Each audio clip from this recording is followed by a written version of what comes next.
The Portadown massacre of 1641. What is it? There's actually not a lot of stuff on here about it, and that's why I'm making this video. It's not going to be my best made video, which is not saying much, but I just feel that there's got to be something out there about it. Now, of course, you can find the facts online on Wikipedia or whatever. The facts aren't difficult to find. Around 100 people massacred by being thrown off a bridge, drowned, shot, whatever else. Who are these people? Well, mostly women and children, Protestants, mostly English. Certainly they would have been seen as English by those who were killing them, who were Irish Catholics.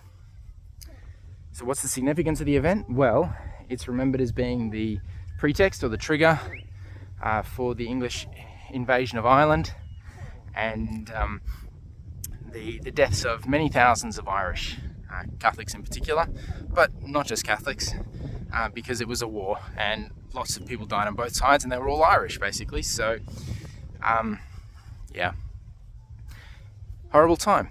And it was a horrible century, the 17th century, which is what we're talking about here. Wars of religion, that's where people get that idea from. They're not actually talking about the Crusades, or at least they shouldn't be when they say that, because the wars of religion happened in the 17th century, and this was one of them. Of course, we still see the results today with the IRA and continued troubles in Northern Ireland, but this was where it all began, right? So the massacre of Portadown. Now, the Irish Catholics would say, no, it all began when the English began to settle colonists in our land. And I would say, yeah, that's a reasonable point, right? Unfortunately, in the real world, you don't just get to not like something and have it stop. In the real world, just because you don't like having colonists come to your land, you can't do anything about it, right? Unless you actually exercise some political power. That's maybe something that some people relate to now. I think this whole story, though, relates even more closely to October 7th and the massacre of the Israelis that was done there, because people have tended to compare the numbers and say, look at this, more Arabs have died than the Israelis that died on October 7th, therefore the Israel is not justified and their war is actually a secret genocide. I understand their argument, but it's the same problem as with Portadown. At the end of the day, if you unleash the whirlwind, you're going to suffer the effects of it, right? So the Irish Catholics massacred some women and children. They probably thought they were really smart. They thought they were really based. They thought they were going to get rid of the English this way. I guess they forgot that England was, 10 times bigger a country, and that people generally don't take kindly to their women and children being massacred. So, yeah, surprise, surprise, once the English had sorted out their civil war and replaced their king with someone who was seriously militant, Cromwell, that was, Cromwell came and invaded Ireland.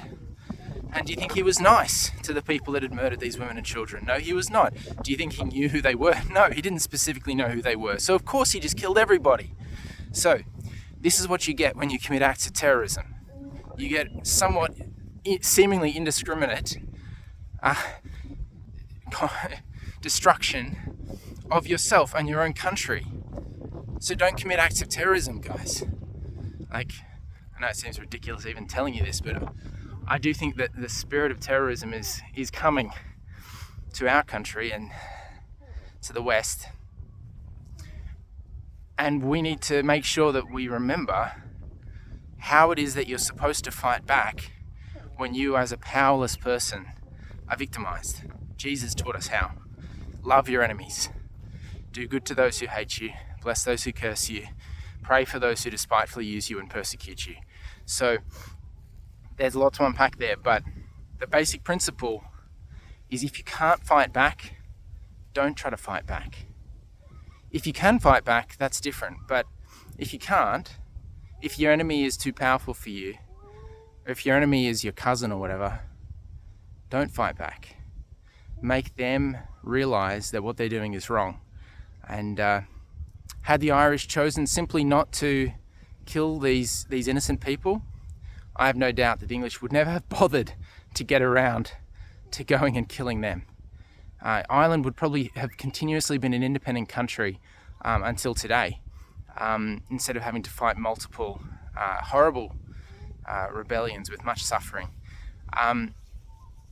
But instead they chose the path of hate.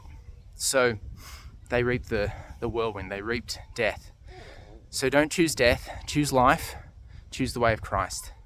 The way of Christ is the way of love, not terrorism. So choose life and you'll live.